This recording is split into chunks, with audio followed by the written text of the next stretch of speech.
Voice memos now? Yeah. Okay, great. So we have an approach where we try to address all the different possible brain health risk factors that could be affecting your symptoms, your mood, your memory, everything else you're experiencing. So we use a mnemonic that's called Bright Minds. Every letter stands for a risk factor. And there's a book Dr. Amen wrote where he describes each of these in detail. Are you familiar with his book Memory Rescue or the I have heard of it, but I have not read it. So he has two books. One's Memory Rescue. One is called The End of Mental Illness. Hi, who's that in the background? That's my father. That's my husband. Oh, hello. Hello, Charles. Hello. Just have a seat. Hi. So there's a lot of details in a chapter on each of the risk factors, and every letter from the phrase Bright Mind stands for those. Blood flow, retirement, inflammation, genetics, head trauma, toxins. You okay? Yeah, go ahead. Yeah, mental health or issues or other neurological problems, infections, immunity, neurohormones, diabetes, and sleep. And all of these we want to address as much as possible. Some of them you are having addressed, some of them we want to investigate, and some as I want to make recommendations for changes in how they're being addressed. So when I'll go over it more in detail later when we talk about a plan, but I just wanted to introduce that as a concept because this is what could be contributing to your problems and your scan findings. Okay. And other results. Okay. So any one of those are a combination of problems. So it's not necessarily one thing. Mm-hmm. So first, let's look at your web neuro test. That's the test you did, a cognitive test. Yes. About 45 minutes. Yes. I'm going to share my screen with you. What was that? That was the test you sat down and did on the computer. Oh, all right. Okay. Yeah, so do you see my screen? Yes. Yes. Okay, and do you, the score on the front is not so important because that's a combination of the average of all the areas. Mm-hmm. So this research validated tool that compares scores with other women your age, and it looks at thinking, emotion, self-regulation, feeling. So it's scored from 1 to 10. 10 is the highest and 1 is the lowest. Mm-hmm. And everyone to try to be above the 3.5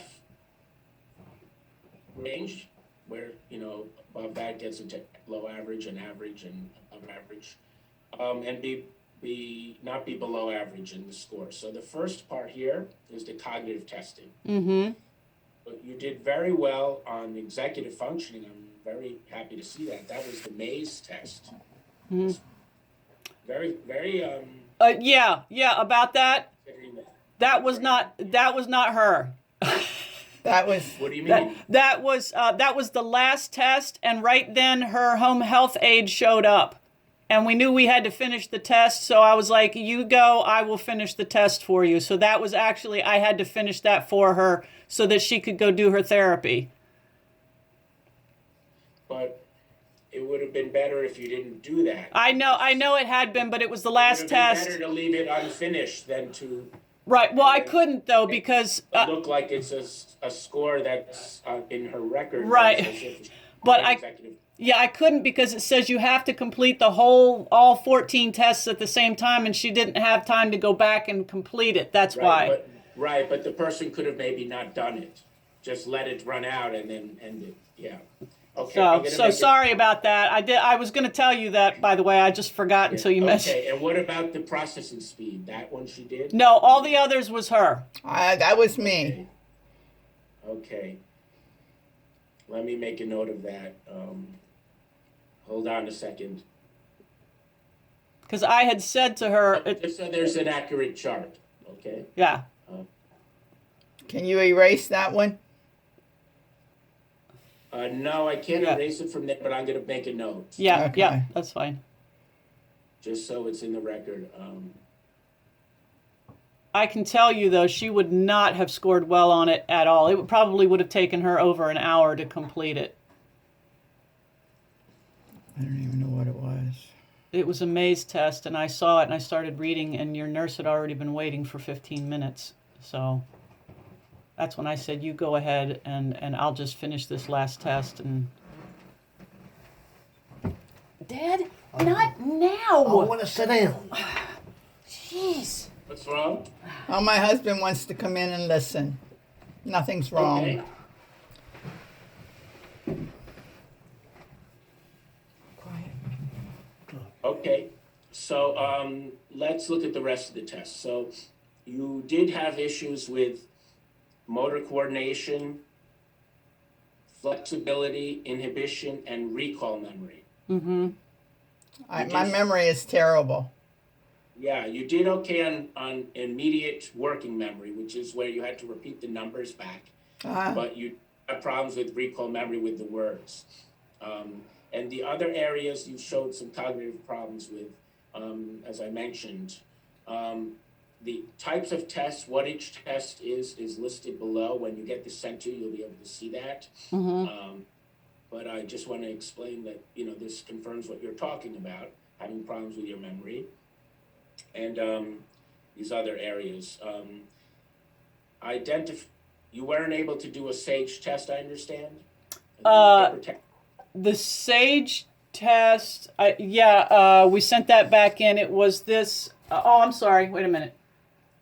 Yeah, right. She was not able to do this one yesterday. Why?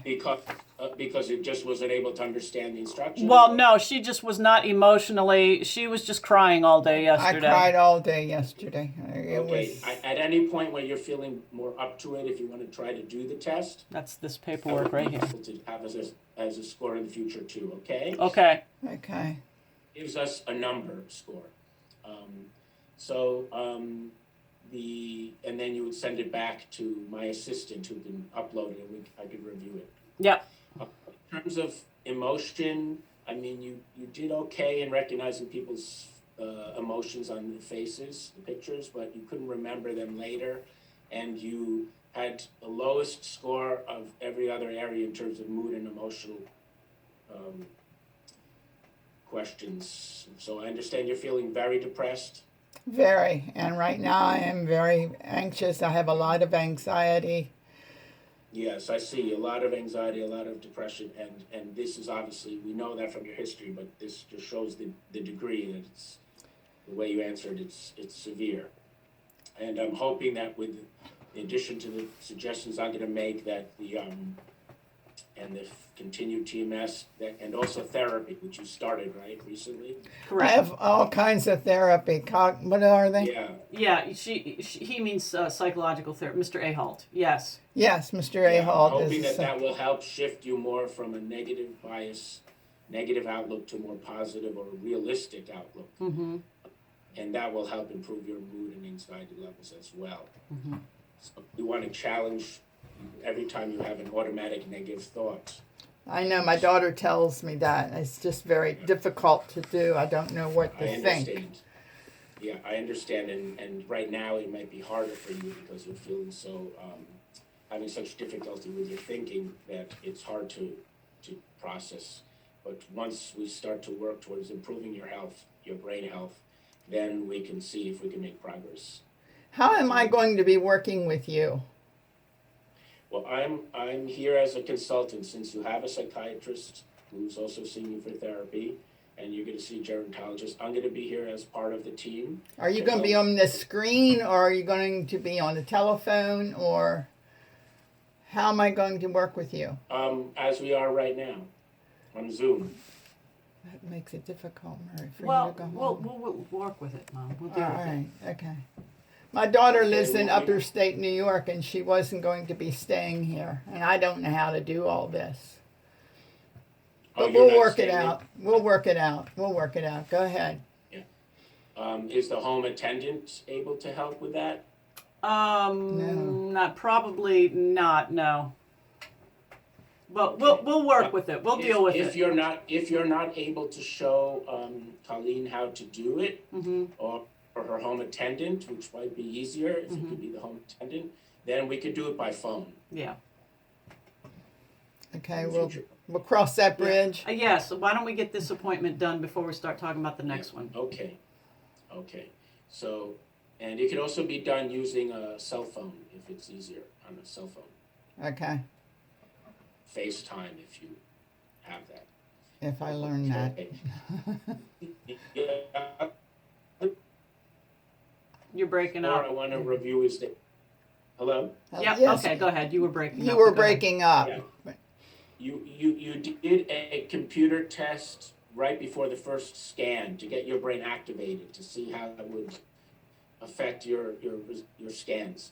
And you actually scored 7 atypical scores, showing that you were having a lot of problems with paying attention. Mm-hmm. Yes. So I know that that's been an issue. Has that been an issue your whole life or just in the past year or so? What did you say? I had HD? Something? I think she has ADHD, but no, she when she's focused on something, she could do very well. But in the last 6 months, she hasn't been able to focus on anything. No. She goes right from one thing to the next. I realize that that's worse in the past year. But Yeah.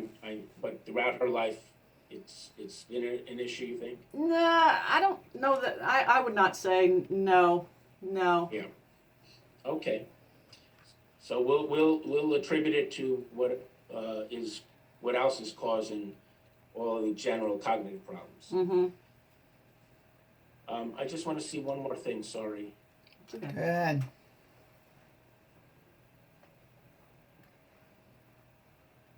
Just want to see one more thing. On this web neuro test, your attention scores were actually not bad. Mm-hmm. I guess it depends on the time when you're doing the test too. At this time, you did average to low average. Mm-hmm.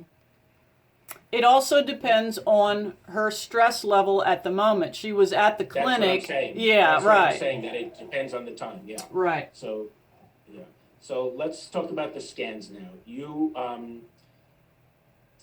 had a SPECT scan done, which is different from an MRI or CAT scan, which I understand you've had done too, because CAT scans and MRIs just look at the structure of the brain Mm-hmm. and not look at the activity and blood flow. Right. Okay, so let me show you some healthy images to compare, and then we're going to look at yours. So this is an example of a healthy image of females that are older, and it shows one brain that's in 4 positions. It's rotated into 4 positions. So let me show you this model and help orient you. Okay. So the bottom right picture here is the top of the brain. Mm-hmm. Okay. Okay. Yep. I see it. Yep. The top left picture is flipped over. That's the bottom of the brain, Mm-hmm. Okay. and then our left and right sides. Okay. And want to see if we can find as much smooth, even, and symmetrical activity and blood flow as possible. And when there's a 45% more decrease in blood flow activity, we get what look like little dents or holes. Mm-hmm. This is a degree that's mild on this image, and it's still a healthy person. Mm-hmm. We're going to compare it to yours. This is the surface of this brain, by the way, Mhm. and the color doesn't matter. Later, we're going to look at the internal areas, the deeper structures, Okay. where the color will matter. Okay. Okay, so this is your image at rest. Okay. So let's What compare. is? What? That's your Sorry? brain. That's your brain at All, rest. all This 8 is your brain, Colleen. On the right. on the right. Here. Okay. This one on the right, that is while you are at rest. It says baseline. That's at rest. Remember when you Okay. didn't do anything? Okay. Yeah. So it shows some decreases in activity and blood flow in a few areas. I want to point out. So here in the frontal lobe, Mm-hmm. or precortex is the front part of the frontal lobe, Mm-hmm. and in the longitudinal fissure, that's the line that separates the hemispheres. There's some mild decreases there, Mm-hmm. and this area is involved with paying attention. Can I get thinking. up and walk around a minute? I'm really nervous. No, stop. No, you need to sorry? hear this. Just relax. You're doing well. Yeah. Go ahead. Let me tell you something first. This type of images that we're seeing does not look like what we see when we see someone with Alzheimer's or severe dementia. Okay. You need to hear this. I want to Ron. I reassure can't you sit about that. still. Just relax. I want to reassure you that this does not look like someone that has Alzheimer's. Okay. Is there something wrong with my brain? He's getting there. Mom. This is a mild decrease. Okay. Okay, it can account for why you're having problems with attention. The other area that, and by the way, the findings that we find, we can help heal these areas and improve them, which is plan I'm going to give you, which is how we can improve your brain. Okay. So that's why you're here. I know. I'm just so I'm not nervous. here to just show you the results. I'm here to help show you how we're going to help you get better. Okay. Okay, I'm listening. Okay, so the other area that shows some decreases are here. These are the temporal lobes. If you see a healthy image, they're full and rounded, and here there's some mild to moderate decrease. And if you look at the side images, Oh, yeah. like this, and here you see that there's decreased activity on both sides. Right. So why is that important? Temporal lobes are important for mood stability, which is why you're having problems with your, mood, your depression, your anxiety, and also with memory and fine words, expressing language and understanding language. When we work on improving the health and activity of the temporal lobes, stabilizing this activity, then we're going to find you can find improvements. And there is one type of medicine that it looks like you haven't been tried on before that helps to stabilize temporal lobe functioning. Okay. And let me mention that Dr. Amen writes about this in his books, that he had a patient that was having memory problems and had issues in the temporal lobes, and he put that patient on a medication to stabilize the temporal lobes, and their memory improved. Good. Does it affect with Okay, my so- other medication that I'm on? Sorry? Does it interact with our other medications? No, there's no problem with that, but I'm also going to suggest some changes in the medicines you're on right now. Oh, okay. Okay. And can you talk to Dr. Khan Yeah, about that's that? what he said. He's going to do that. Yes. He's going to do that. Okay. What's the Yeah, medication that Dr. Amen recommends for that? Well, there are different types of what are called anticonvulsant or seizure medicines Uh-huh. that help stabilize mood and temporal lobes. And there's one that's especially helpful when people have depressive symptoms. It's called lamotrigine or Lamictal. Lamictal? Lamotrigine or Lamictal. Lamictal brand name. Okay. Generic name is lamotrigine. Lamotrigine is a generic. Have you heard of that or been? I have not. No, that's a No. new one for me. Okay, it's used a lot in people with seizure disorders, Uh-huh. bipolar disorder. Mm-hmm. It's bipolar disorder medicine, but it's also useful even when you don't have those diagnoses. When you have problems with temporal lobe function. Can I ask a question? Yes. Yes, Are you going to talk to Dr. Khan about this? yes, I'd be happy to. Okay. Have his number? He's got all his information. Okay. So let me mention that there's some also just mild, really mild decreases in other areas, but those really aren't that significant. But based on the decreases, there's the scan readers think that this is signs of you're having. Why do you have these decreases? It could be from past brain injuries that you had. Uh-huh. Head injury you had, which affected those areas, or even I understand you've had old strokes, Oh, That's what they tell me. Possibly. They told her that, Possibly. but we don't know for sure. yeah, possibly. Yeah, so that could be why you have this, but we want to investigate all other possible causes. So I'm gonna suggest some lab tests to get that Okay. contribute for us to find out. If there are any other factors, I understand you did some lab tests, which I saw the results of. Mm-hmm. I'm gonna tell you about one of the other, well, let me tell you the plan later. Let me show you the rest of the scans first, Okay. Okay. So this is your scan while you were concentrating. So it's about the same. It's about the same when you were concentrating. The one other area that it shows though that we didn't get to see on this area. So now when you're concentrating, it picked up on some other area that was affected. Is here in the back of the brain. Yeah, I just saw that. Yeah. The occipital lobe. Uh-huh. This is the occipital lobe, the back of the brain here. Uh-huh. Okay. Temporal lobe, by the way, are here. Yep. Frontal lobe here. Yep. So the occipital lobe is involved with visual processing. Hmm. You've had periods where you've had some times where you've mistaken something for something else, where you've had some confusion in what you're seeing. I don't remember. I don't know.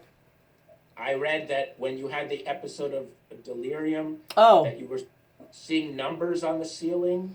right. She Oh, was. that was an episode I had. Yes, her delirium. Yes. Yes. Yeah, so it's possible that because of having had some occipital lobe decreased functioning, it's mild because it's only a small area and this is a large lobe. Uh-huh. It could contribute to that. Now, this also makes me wonder about the head injury that you had, or Uh-huh. maybe any you might not remember if it might have affected that area. But we're going to improve your overall brain health, and I'm going to tell you how to do that. Dr. Amen has done lots of research in helping people with severe head injuries, even more severe than what you've had, Mm-hmm. foot players and boxers, people that have had, loss of consciousness, concussions, and really much more severe changes on their brain scans than you have. So he's been able to help heal their brains using a combination of natural approaches. So I'm going to talk to you about that when we talk about that, okay? Mm-hmm. So you can figure, Colleen, if he can help football players' brains heal, we can work on healing your brain too. Does it hurt? No. No, I'm talking about natural things to do, like, Okay. yeah, like, first of all, well, we'll talk about it later. Okay. So now we're going to look at the internal areas of the brain. This is a healthy image inside from an older woman. Mm-hmm. And the blue is at rest or low activity. Red is active, and white is very active, super active. Okay. And areas we want to be very active, like this is at the bottom of the brain is the cerebellum. Mm-hmm. This area of the brain, it's a small part of the brain, 10% of the volume, but it has half the neurons. Wow. So for balance, coordination, also connects internally to the other parts of the brain. So it's important for the whole brain to function well. And at rest, your cerebellum looks healthy. I want to let you know. Good. Okay, good. Something So, helping. Yeah, I'm concentrating. It goes down a little bit, but just moderately. I'll show you now. And the other areas of the brain I'll tell you as we go. And look at yours. So this is your image at rest. Mm-hmm.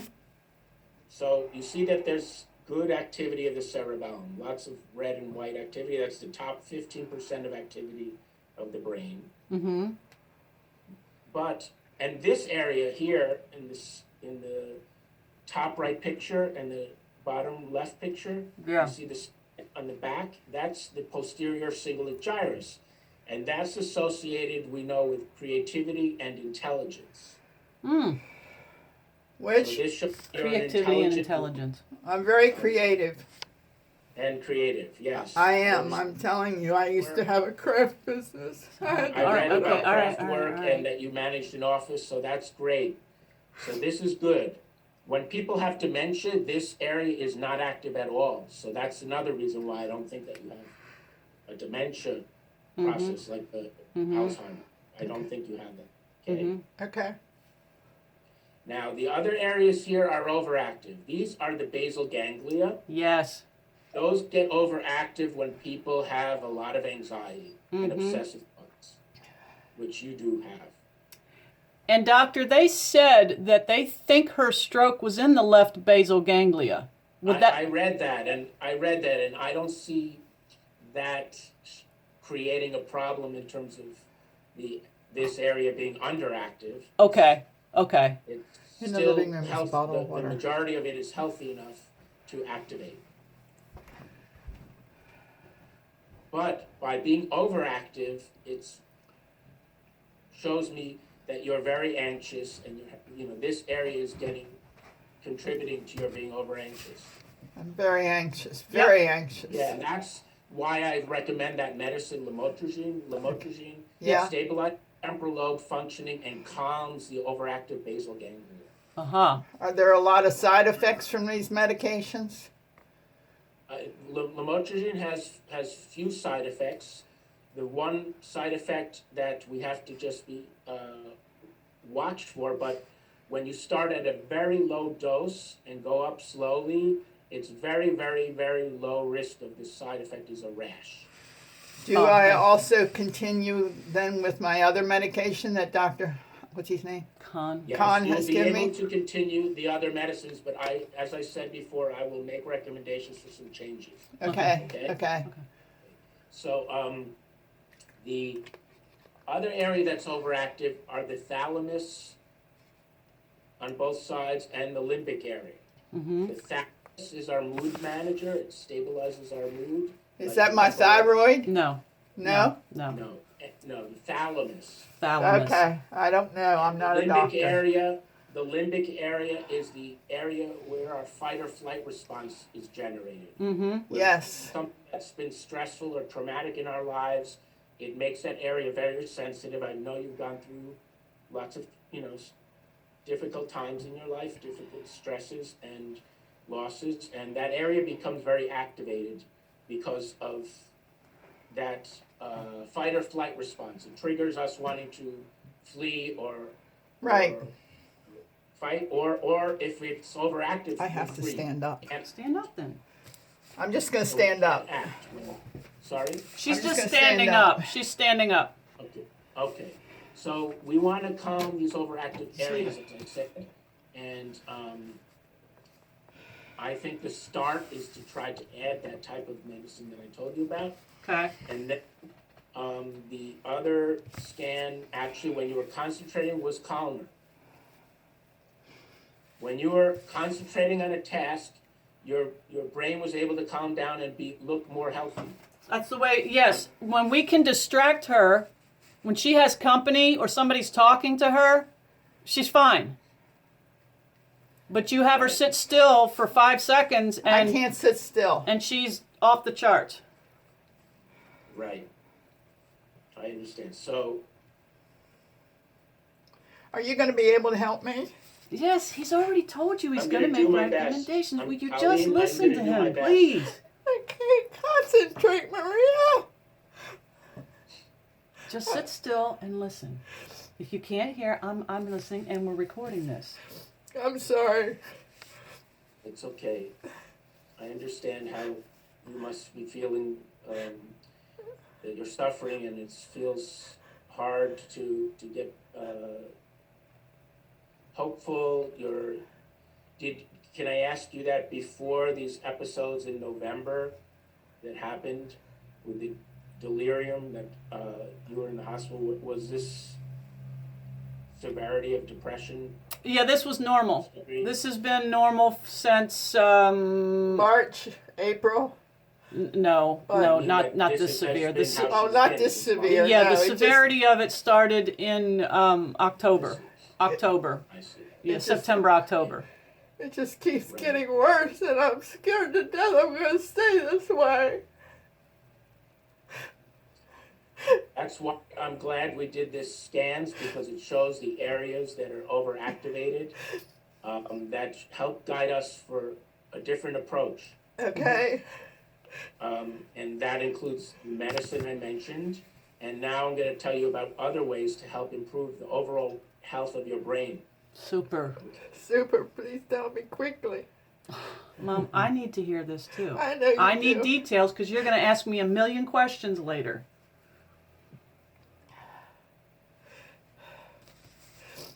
So we find that it's very important to have a healthy brain, is that besides looking at all the different risk factors that you have, I'm going to tell you about those things I suggest we investigate further, and what we do make some changes about is that we want to improve the overall health of your brain.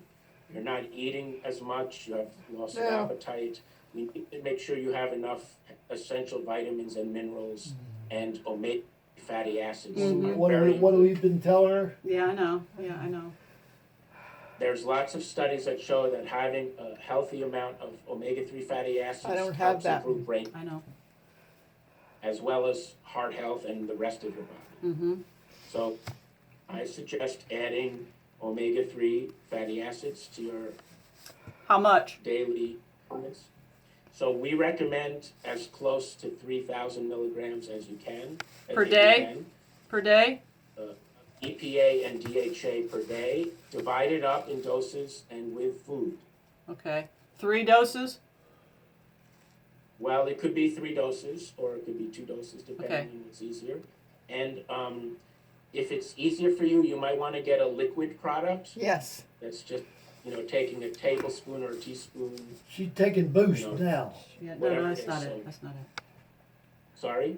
Nothing. Never mind. It's No, okay. nothing. I said she's drinking Boost now. That's Boost. different. Boost. I'm No. drinking that now. Okay, he's talking about omega-3. You're talking about something else. Go ahead. Yeah. So we have a product that's a liquid, but there's another product that's I recommend also that's maybe easier for you to take. It's called Ultimate Omega Liquid from Nordic Naturals. Okay. And that to get that amount that I'm saying, you only need like a teaspoon and a quarter. Oh, okay. So you can have like Just leave it. half a teaspoon in the morning and 3/4 of a teaspoon in the evening, or whatever's easy for you. Or you can, if you tolerate it and don't have any problems have it with food, then you can have the full dose in once a day. Oh, okay. Yeah. So that's one product. The other option is our own liquid product. We have called that Brain MD is the company Dr. Amen has that has supplements. But Mm-hmm. you can compare prices and decide. But I think that the Ultimate Omega one is easier for you. It's less capsules. You don't have to take capsules. It's less amount. Yep. Okay.